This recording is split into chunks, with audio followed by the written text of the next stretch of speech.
안녕하세요, 영립입니다. 어느 날 갑자기 뱅앤올uf슨에서 액티브 노이즈 캔슬링이 탑재한 무선 이어폰 EQ를 출시했습니다. 정말 갑자기 출시했죠. 소리 소문 없다가 해외 런칭과 동시에 한국도 런칭했습니다. 여러분이 리뷰 요청 많이 해주시는 PI7 같은 경우는 4월에 해외 런칭했는데 아직도 한국은 깜깜무소식인데 말이죠. EQ 한국 런칭 금액이 52만 6천 원이에요.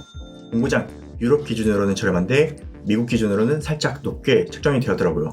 그런데 제가 계산해보니까 큰 차이는 나지 않습니다. 어차피 쿠폰이랑 포인트 적립하면 40만원 중후반이 될 거니까요. 참고로 이번 리뷰 구독자 요청으로 리뷰를 위해 제품은 대여했고 금전적인 지원은 받지 않았습니다. 그럼 EQ 성능은 어떨지 확인해 보도록 하겠습니다.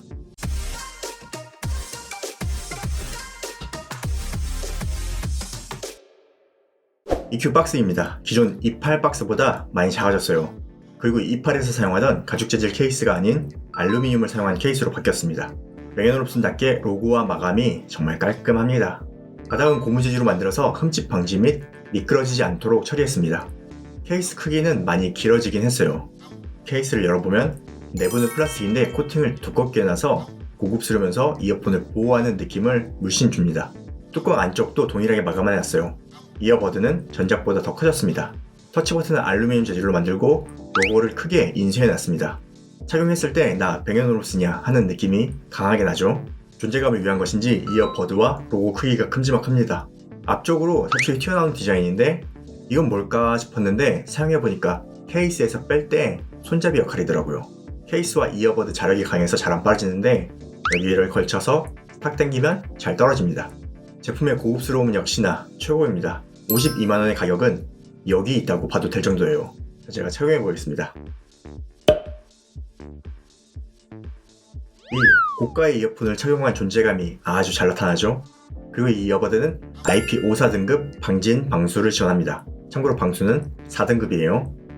이어버드가 크기가 큰데 바깥쪽으로 많이 나온 디자인이긴 한데 제가 생각할 때 귀가 작은 여성분은 착용하기 힘들 수도 있을 것 같습니다. EQ는 퀄컴 QCC 51410과 블루투스 5.2 버전을 탑재했습니다. 안테나 튜닝이 잘 되었는지 연결 안정성이 꽤나 좋았습니다. 코덱은 SBC, AAC, FTX 어댑티브를 탑재했습니다. 5141은 FTX 어댑티브만 지원한 칩셋이라 FTX HD로 연결되진 않습니다. 드디어 뱅앤올uf슨에서 왼쪽 혹은 오른쪽만 사용할 수 있는 싱글 모드 지원합니다. 하지만 멀티 페어링과 멀티 포인트 다 지원하지 않습니다. 자, 딜레이는 어떨까요? 측정 데이터를 보겠습니다. 아이폰 기본 295ms, 안드로이드 기본 263ms입니다. 기본 지연은 빠르지도 느리지도 않은 수준입니다. 유튜브 앱을 실행하면 아이폰 81ms, 안드로이드 23ms입니다. 앱에서 최적화가 상당히 잘 되어 있습니다.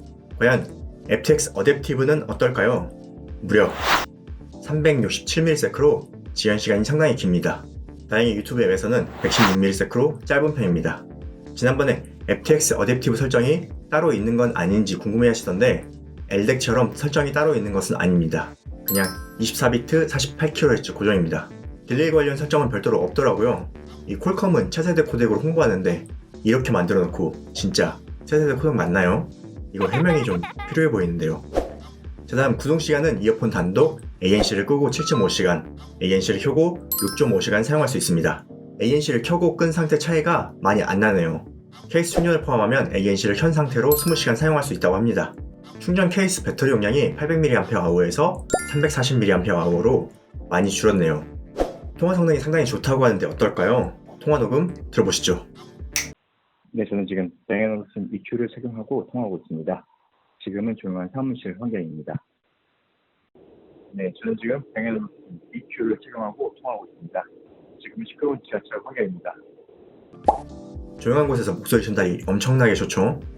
마이크 성능이 좋은 것인지 튜닝을 잘한 것인지 아무튼 굉장히 좋습니다. 그리고 시끄러운 곳에서 외부 소음이 조금 들리긴 하지만 목소리 전달이 확실하게 됐어요.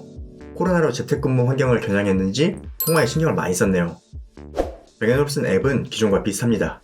재생과 볼륨 조절, EQ 세팅과 프리셋이 있어요. 커스텀 EQ는 직접 들으면서 맞추는 방식입니다. 여기 어댑티브 ANC는 뭔지 잘 모르겠어요. 이걸 활성화한다고 ANC나 사운드가 바뀌진 않은 것 같습니다. 자동 대기를 설정할 수 있고 제품 설정에 들어가면 이름 변경이 가능하고 소프트웨어 업데이트를 할 수 있습니다. 특이하게 노이즈 캔슬링 설정 메뉴가 딱히 없습니다. 노이즈 캔슬링은 이어폰으로만 세팅해야 돼요. 그런데 저처럼 이어폰을 착용하지 않고 측정할 때나 앱에서 컨트롤이 필요하지 실제 사용할 땐 이어폰에서 컨트롤하는 것이 편하죠. 또한 터치도 커스텀은 안 되는데 한번 터치하고 길게 누르면 볼륨 조절이 됩니다. 사운드를 살펴보겠습니다. 기존 E8 시리즈는 5.78 다이나믹 드라이버를 굉장히 작은 다이나믹 드라이버를 사용했어요. 이번에 노캔이 탑재되면서 드라이버 사이즈가 커졌는데 무려 1.1mm 커진 6.88 다이나믹 드라이버를 탑재했습니다. 많이 커졌죠? 하우징에 비해 드라이버는 참 귀엽네요. 한 가지 또 괜찮은 점이 있어요. FTX 어댑티브가 탑재되면서 24비트를 지원한다는 점입니다. FTX 어댑티브가 96kHz까지 지원한다고 하는데 벨벳과 연결했을 때는 48kHz만 지원하는 것으로 확인이 됐고 이게 276kbps로 작동하는지 420kbps로 작동하는지는 알 수는 없습니다. 참고로 FTX HD도 24비트 48kHz까지 지원하니까 HD급이라 볼 수 있습니다. 하지만 폰에서 FTX 어댑티브를 지원하지 않으면 FTX로 연결이 됩니다. 이 EQ 사운드는 전작인 E8과 비슷한 밸런스인데 모난 것을 조금 더 깔끔하게 다듬었어요. E8이 V형 사운드로 풍부한 저음과 화려한 고음이 인상적인 이어폰이었는데 화려한 고음을 정밀하게, 화려하지만 자극적이지 않게 다듬었습니다. 측정 그래프를 보여드릴게요. 저음, 중음, 고음, 초고음이에요. 특이하게 저음과 중음 사이가 가장 높죠. 보통 이런 패턴은 여기가 중음과 고음을 마스킹해서 답답하게 들리는 경우가 있는데 정말 특이하게 EQ는 고음이 워낙 화려해서 절대 중고음을 마스킹하지 않습니다. 이게 자연스럽게 느껴지는 소리예요. 그리고 고음이 많이 내려갔죠. 그래도 여기 초고음을 살려서 고음은 여전히 화려합니다. 그리고 FTX 어댑티브하고 AAC를 비교해서 들어봤어요. 24비트하고 16비트의 차이인데 밸런스나 음색에서 차이는 전혀 없습니다. 다만 정의감이 조금 좋아지더라고요. AAC에서는 스테이징이 살짝 뭉쳐있는 느낌인데 FTX 어댑티브로 들으면은 이게 살짝 늘어나고 악기 사이사이에 약간의 공간감이 조금 더해졌어요. 그래서 악기 간 분리가 조금 좋아지는 현상이 있는데 그 차이가 엘덱처럼 확실한 것은 아니고 정말 미미한 차이지만 그런 효과는 있다 정도로 느꼈습니다. 홈팁을 사용하면 어떨까요? 실리콘 팁과 홈팁을 비교한 그래프입니다. 홈팁이 여기 고음을 살짝 옥내요. 실리콘 팁을 사용했을 때 저는 볼륨을 85% 이하로 맞추면 치차림이 느껴지지 않고 그 이상 올리면 치차림이 좀 느껴지더라고요. 그래서 혹시나 고음이 자극적으로 느껴지는 분이 계시면 홈팁 사용하는 것을 추천해드립니다. 다음은 기본 EQ 프리셋을 측정한 데이터입니다. 이 데이터는 영DB 사이트에서 자세하게 보실 수 있습니다. 그리고 ANC 모드 간 사운드 변화는 거의 없습니다. ANC 성능은 어떨까요? 6.88 드라이버라 이게 살짝 기대가 떨어지긴 합니다. 그리고 Bang & Olufsen 노캔 헤드폰들 성능이 썩 좋은 편이 아니었어요. 하지만 EQ 전체 감소량은 마이너스 18.3dB로 현재는 하위권이지만 나쁘지 않은 수준입니다. ANC 측정 그래프를 보겠습니다. 홈팁을 장착하고 측정한 데이터입니다. 역시 홈팁이라 고음 차음성이 상당히 좋습니다. ANC를 작동하면 고음이 살짝 올라오네요. 그리고 실제 액티브 노이즈 캔슬링 성능은 100Hz에서 최대 마이너스 30dB이 나옵니다. 이게 6.8mm 드라이버로 이 정도 튜닝이면 정말 대단한 겁니다. 그리고 재밌는 것은 착용하고 블루투스 연결이 조금 느리게 되는데 블루투스가 연결된 다음에 노캔이 작동해요. 그때 압박감이 딱 느껴지는데 아마도 이 기울기가 커서 압박감이 크게 느껴지는 듯 합니다. 주변 소리 모드는 꽤나 자연스럽습니다. 저음은 ANC가 작동하는데 주변 소리 모드가 신기하게도 작동음이 상당히 작은 편이에요. ANC를 작동할 때는 작동음이 살짝 들리는데 주변 소리 모드 작동음이 아주 작고 자연스럽습니다. 그래서 통화도 잘 되고 주변 소리 모드도 자연스러워서 이 업무용으로 상당히 강추할 만한 이어폰입니다. 대신에 윈드 노이즈는 좀 크게 들어옵니다. 외부에서 운동하면서 사용하기엔 좀 비추해요. 다음은 폼팁과 실리콘팁 비교 그래프예요. 기본 차음이 확실하게 차이나 보이는데 ANC를 작동했을 때는 그렇게 차이가 크진 않습니다. 전반적으로 ANC 성능 괜찮습니다.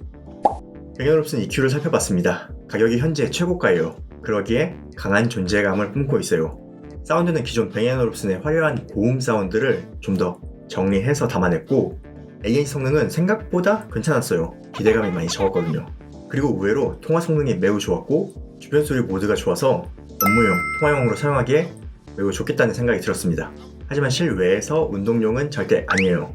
그리고 판매가 차이가 크기 때문에 에어팟 프로나 버즈 프로를 보시던 분은 그냥 실용적인 선택을 하시면 되고 그래도 난 특별한 제품을 갖고 싶다면 이 Bang & Olufsen도 괜찮은 선택이죠.